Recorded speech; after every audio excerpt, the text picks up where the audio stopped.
एक ऐसा IAS officer जो सरकारी स्कूल से लिख पढ़कर 8 किलोमीटर का पैदल सफर तय करके आज पूरे देश का और पूरे जम्मू कश्मीर का नाम रोशन कर रहा है।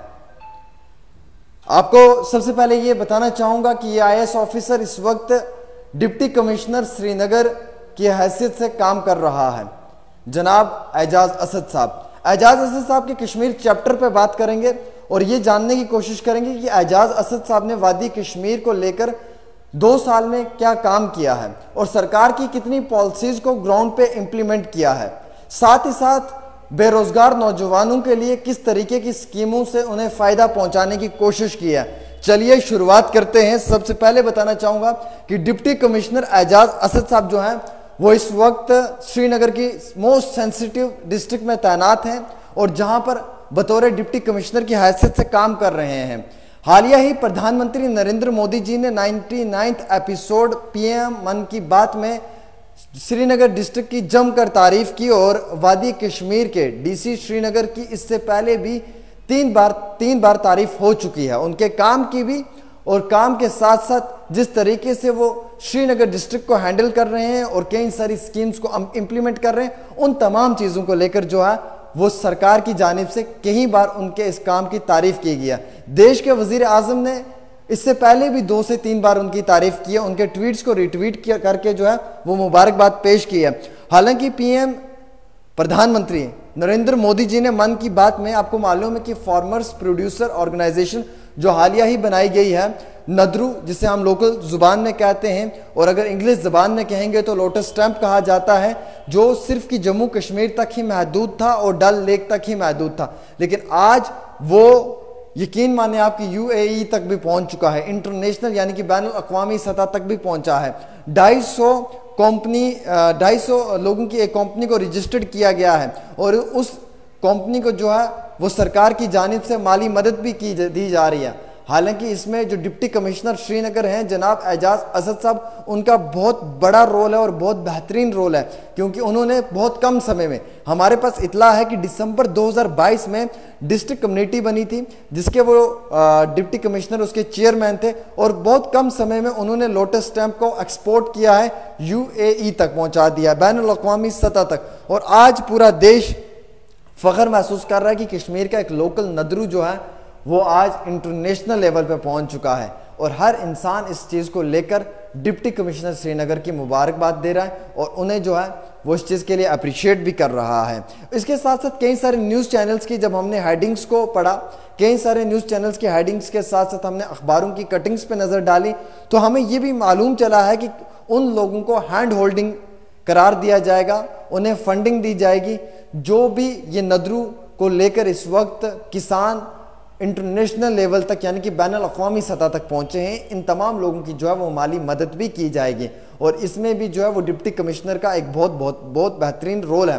हालांकि इससे पहले भी डिप्टी कमिश्नर श्रीनगर एजाज असद ने कई सारे इनिशिएटिव्स लिए गए हैं जिसमें कि हमारे पास जो डाटा अवेलेबल है उस डाटा के अनुसार हमें यह मालूम चला है और जो सरकारी फिगर है उसके हिसाब से हमें यह मालूम चला है कि मिशन जल थल में भी उन्होंने बहुत बेहतरीन रोल प्ले किया है और इस मिशन जल थल के तहत भी जो है वो काफ़ी ज़्यादा श्रीनगर डिस्ट्रिक्ट को मजबूत करने की कोशिश की गई है। इसके साथ साथ आपको मालूम है कि आज़ादी का अमृत महोत्सव को लेकर पूरे देश में चर्चा हो रही थी, वहीं दूसरी ओर श्रीनगर डिस्ट्रिक्ट की जहां पर डिप्टी कमिश्नर एजाज असद ने 1850 मीटर का लंबा तिरंगा जो है वो लहराया।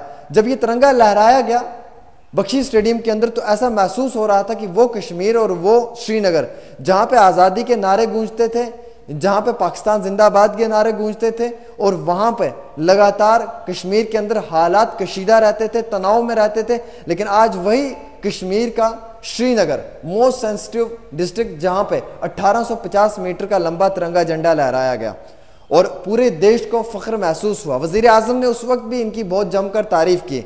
हमारे जो पीएमओ हैं डॉक्टर जितेंद्र सिंह साहब, उन्होंने भी अपने ऑफिशियली ट्विटर से ट्वीट करते हुए डीसी श्रीनगर को मुबारकबाद पेश की कि वाकई में खुशी महसूस हुई कि पूरे देश के अंदर इतना लंबा तिरंगा झंडा जो है वो वादी कश्मीर के श्रीनगर में जो है वो लहराया गया है। ऐसा महसूस हो रहा था कि देश का तिरंगा जो है वो काफ़ी ऊंचा लहर रहा है और पूरा देश इस पे जो है वो फख्र महसूस कर रहा है।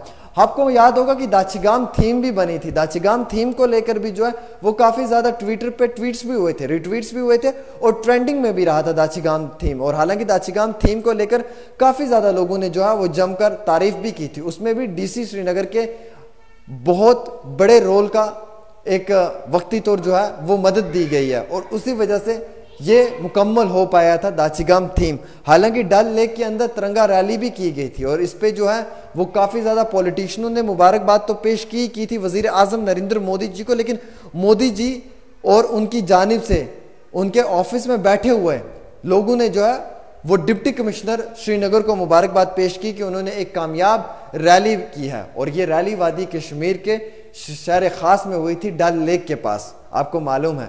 और तिरंगा रैली में पूरे शिकारे जो हैं वो जमखम कर रहे थे और पूरे शिकारों के ऊपर तिरंगा झंडा लहराया हुआ था। एक नई तस्वीर दिखी थी, एक नया दौर दिखा था और ऐसा महसूस हो रहा था कि तिरंगा आज कश्मीर की हर हवा में, हर गली में, हर कोने में जो है वो लहर रहा है जब हमने डल लेक की वो तस्वीरें देखी।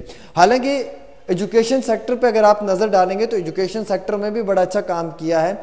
गाश स्कूल स्मार्ट्स जो होते हैं, गाश एक ऐसा इनिशिएटिव है कि जिससे स्मार्ट स्कूलिंग की जाती है सरकारी स्कूलों के अंदर, जहाँ पे सरकारी स्कूलों के बच्चों को जो है वो आईटी नॉलेज दी जाती है। साथ ही साथ ये स्मार्ट क्लासेस होती हैं और ये वो बेहतरीन क्लासेस होती हैं कि जिससे सरकारी स्कूल के अंदर गरीब बच्चे भी जो हैं वो काफ़ी ज़्यादा बेहतरीन तरीके से पढ़ लिख सकते हैं। हालांकि इस स्कीम के तहत भी उन्होंने काफ़ी ज़्यादा जो है वो श्रीनगर को फ़ायदा पहुंचाया। इसी मौके पे उन्हें जो वो नेशनल ई गवर्नेंस का गोल्ड अवार्ड भी दिया गया। इस अवार्ड से भी उन्हें नवाजा गया और ख़ताब मिला वादी कश्मीर के डिप्टी कमिश्नर एजाज असद साहब को श्रीनगर डिस्ट्रिक्ट के लिए कि उन्होंने जो करके दिखाया वो काबिल तारीफ है। हालांकि टीबी एलिमिनेशन में भी गोल्ड अवार्ड उन्हें मिला। 18 ज़िले थे जिसमें कि जम्मू कश्मीर का एक श्रीनगर भी था, ये भी मैं आपको बताना चाहूँगा। इसके साथ साथ अगर हम बात करें एजाज असद की, तो एजाज असद ने अपनी ज़िंदगी में हमेशा नौजवानों को इंस्पायर किया है एजुकेशन सेक्टर में।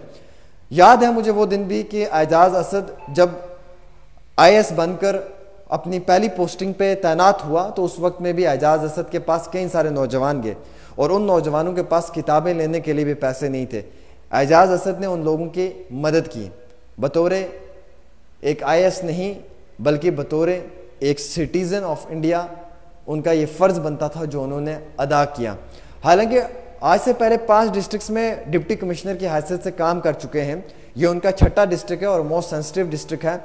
इससे पहले जब वो पुंछ में तैनात हुए थे एज ए डिप्टी कमिश्नर, तो जब पुंछ से उनका इमोशनल फेयरवेल देखा गया तो लगभग 15,000 से ज़्यादा का क्राउड था और नौजवानों ने प्रोटेस्ट किया था। और प्रोटेस्ट इस वजह से नौजवानों ने किया था कि हमें ये डिप्टी कमिश्नर अपने डिस्ट्रिक्ट में चाहिए, हम नहीं चाहते हैं कि ये यहाँ से हमें छोड़ कर जाएं।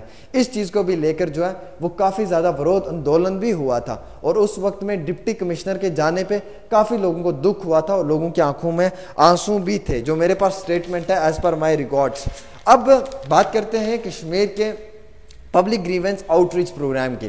पब्लिक ग्रीवेंस आउटरीच प्रोग्राम में वो हमेशा शामिल होते हैं, ख़वातीन से बात करते हैं, मर्द अफराद से बात करते हैं, गरीब मस्कीन बच्चों से बात करते हैं। हालांकि मैं आपको बताना चाहूँगा कि कश्मीर के अंदर पॉलिटिशियंस की इतनी वेव नहीं है, पॉलिटिशियंस के जिंदाबाद के नारे नहीं लगते हैं जितना वहाँ पे डिप्टी कमिश्नर के जिंदाबाद के नारे लगते हैं। और इस चीज़ के लिए मैं डीसी श्रीनगर को मुबारकबाद भी पेश करना चाहूँगा कि पॉलिटिशियंस के इतने नारे नहीं लगते हैं जितना एक ब्यूरोक्रेट के नारे जो हैं वो कश्मीर के अंदर देखने को मिल रहे हैं। अब डीसी साहब के ना थोड़ा सा बैकग्राउंड पे चले जाते हैं कि ये आखिर यहाँ तक पहुँचे कैसे हैं, कहाँ से हैं, तालीम क्या है इनकी और यहाँ तक पहुँचने में किस तरीके से इन्होंने कामयाबी हासिल की है।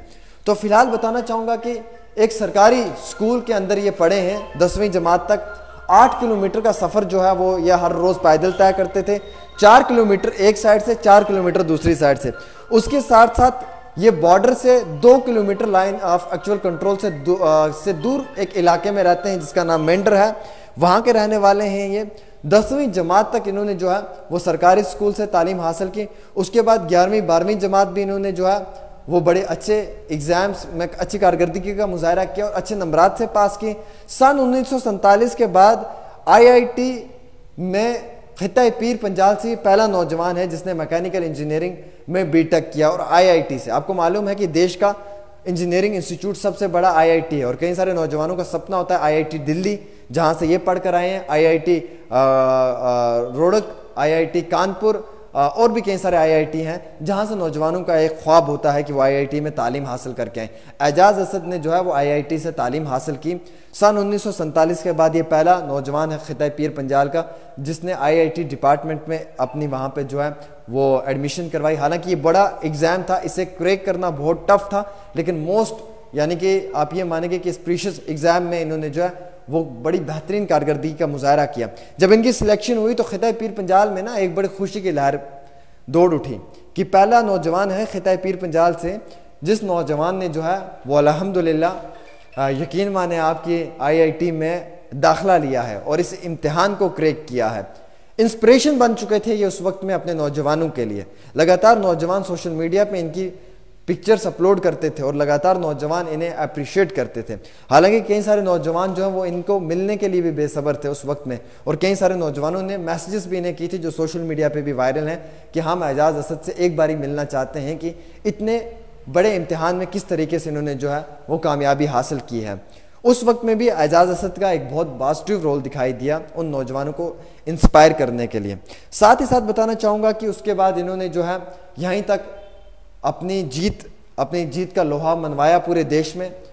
आईआईटी में कामयाब होने के बाद क्योंकि खिताए पीर पंजाल से थे तो पूरे देश को भी फ़ख्र महसूस हुआ कि लाइन ऑफ एक्चुअल कंट्रोल एक बॉर्डर के साथ जुड़ा हुआ एक गांव, एक इलाका जहां से एक नौजवान मरकज़ में पहुंचता है और मरकज़ की सबसे बड़ी इंजीनियरिंग जो कॉलेज है वहाँ पे एडमिशन लेता है आईआईटी के अंदर। और ऐसे मुकाम से इंजीनियरिंग करना अपने आप में एक बहुत बड़ी फ़ख्र की बात है। उसके बाद एक दूसरा रिकॉर्ड कायम किया इन्होंने।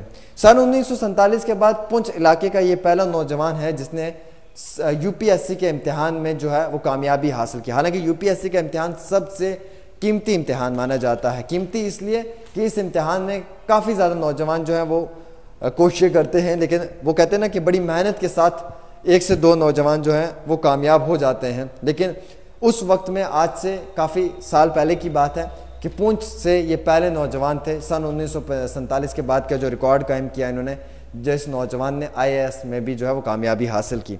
हालांकि उसके साथ ही साथ मैं आपको ये बताना चाहूँगा कि हालिया ही G20 यूथ 20 समिट हुआ, उसमें भी इन्हें जो है वो IIM रायपुर से दावत दी गई और वहाँ पे भी ये पहुँचे और इनकी जानिब से जो है वो वहाँ पे भी बातचीत रखी गई और काफ़ी खुशी हुई कि G20 यूथ 20 समिट में डिप्टी कमिश्नर श्रीनगर को भी मौका दिया और जहाँ पर काफ़ी बड़े बड़े जो हैं देश के होनहार और काबिल तरीन लोग होते हैं, वो लोग जिन्हें सरकार समझती है कि ये देश के फैसले लेने में या नौजवानों के हित में या देश के मजबूती में, देश की डेवलपमेंट में एक पॉजिटिव रोल प्ले किया जा सकता है, उन नौजवानों को बुलाया जाता है और उनमें से एक डिप्टी कमिश्नर श्रीनगर एजाज असद साहब भी थे। हालांकि इसके साथ साथ मैं आपको ये बताना चाहूँगा कि एक वाकया भी हमारे पास लिखा हुआ है, उस पर भी जाऊँगा, लेकिन उससे पहले बताना चाहूँगा कि ड्रग्स डी एडिक्शन को लेकर भी इन्होंने काफ़ी काम किया है। नौजवानों से नशा छुड़वाने में बहुत बड़ा रोल रहा है। नौजवानों के लिए एजुकेशन पॉलिसीज़ को कायम करने में बहुत बड़ा रोल रहा है इनका, और नौजवान जो भटके हुए थे उनको रास्ते पे लाने में भी इनका बहुत बड़ा रोल रहा है। और वो लोग जो नशा की तस्करी करते थे, जो नशा पैडलर्स थे, जो नशा बेचने का काम करते थे, कई सारे ऐसे लोगों को पीएसए के अंडर पीएसए लगाकर उन्हें जो है वो जेल में सलाखों के पीछे धकेला है एजाज असद ने। कई सारे ऐसे लोग भी हैं जिन पे पीएसए लगाया गया है और ये वही लोग हैं जो नशा का व्यापार करते थे, जो तबाह करते थे उभरती हुई पीढ़ी को और नौजवानों के मुस्तकबिल के साथ खिलवाड़ करते थे। लेकिन इन नौजवानों का मुस्तकबिल मजबूत करने के लिए एजाज असद साहब की जानिब से जो है वो हमेशा बेहतरीन इकदाम लिए गए, जिसमें कि सबसे पहला यह है एजुकेशन की पॉलिसीज़ और स्कीम्स को ग्राउंड लेवल पे कामयाब करने में, स्पोर्ट्स एक्टिविटी को ग्राउंड लेवल पे कामयाब करने में, कश्मीर के अंदर इवेंट्स करवाने में और कई सारे जो चीज़ें हैं उन्हें कामयाब करने में डिप्टी कमिश्नर एजाज असद साहब का बहुत बड़ा रोल रहा है। हालांकि जो फार्मर्स हैं उनके लिए चेरी गार्डन हो या मशरूम गार्डन की बात करें आप, उनसे भी मजबूत करने के लिए जिस तरीके से हम कहेंगे कि चेरी विलेज या मशरूम विलेज, उसे भी मजबूत करने के लिए इनका एक बहुत बड़ा रोल रहा है। आज कई सारे किसान जो हैं वो खुद मुख्तियार हैं, वो इन्हीं विलेज से कमाकर अपना रोजगार चला रहे हैं, अपना घर गृहस्थी चला रहे हैं। और इस चीज़ को मजबूत करने के लिए भी सबसे बड़ा रोल अगर किसी का रहा है तो वो शायद डीसी श्रीनगर एजाज असद साहब का रहा है। आज लगभग 4 लाख के आसपास ये वो किसान हैं जो कश्मीर के अंदर मजबूती के साथ काम कर रहे हैं। उनको मजबूत करने का सबसे बड़ा जिम्मा जो होता है वो डिप्टी कमिश्नर एजाज असद साहब ने पूरा किया है। हालांकि इसके साथ साथ राजौरी पंचग्राई में जब इनका एक बारी दौरा हुआ तो यतीम बच्चे वहाँ पे इन्हें मिले। उन यतीम बच्चों को इन्होंने अपनी जानिब से जो है वो 1 लाख रुपए का अवार्ड मनी दिलवाया और उनके नाम पे वो फिक्स्ड डिपॉजिट करवाया। और हालांकि ये बॉर्डर के साथ जुड़ा हुआ एक इलाका है जहाँ पे ये बतौर डिप्टी कमिश्नर की हैसियत से काम कर रहे थे। और वहाँ पे जब ये दौरा कर रहे थे तो इन्हें ये 2 बहन भाई मिले और आज भी ये बहन भाई याद रखते हैं कि डिप्टी कमिश्नर ने उनकी ज़िंदगी को मजबूत करने में बहुत बड़ा रोल प्ले किया। हालांकि आज वो बच्चे जो हैं वो कामयाबी की तरफ जा रहे हैं, सफलता की तरफ जा रहे हैं। और सफलता क्यों ना वो लें जब उनके ही इलाके में एक ऐसा डीएम जो उन्हें वक्ती तौर मदद व इमदाद करें। कश्मीर चैप्टर्स एजाज असद की ज़िंदगी के ऊपर था। क्या कुछ किया है एजाज असद ने अपने 2 साल के टेनवर में। हालांकि 6 ज़िलों में अभी तक डिप्टी कमिश्नर रह चुके हैं और ये छठा उनका श्रीनगर का है।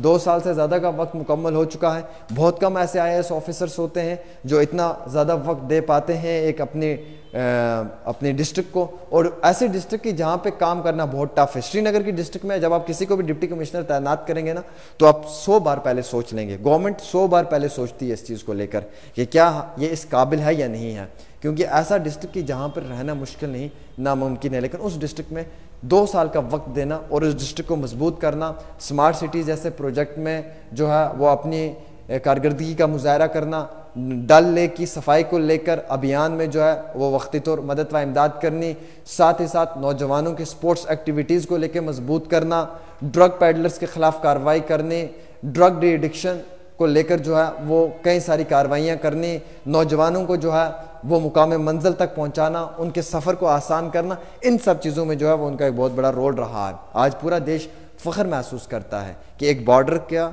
एक सरकारी स्कूल का तालिब इल्म जो 8 किलोमीटर पैदल चलकर अपने स्कूल पहुंचता था, आज वो देश का एक IAS ऑफिसर है। और वो आज देश के एक ऐसी यूनियन टेरिटरी की एक ऐसी मोस्ट सेंसिटिव डिस्ट्रिक्ट का IAS ऑफिसर है जहां पर काम करना मुश्किल नहीं नामुमकिन है। और ये तस्वीरें गवाही देती हैं। फ़िलहाल ये IAS जनाब एजाज असद साहब का कश्मीर चैप्टर था जो मैंने आपके साथ बयान किया है। कई सारी बातें सामने रखी हैं। वीडियो को शेयर करें, अपनी राय दें। फिलहाल देखते रहें डेली तस्कीन आमिर सवेल के साथ। अस्सलाम वालेकुम।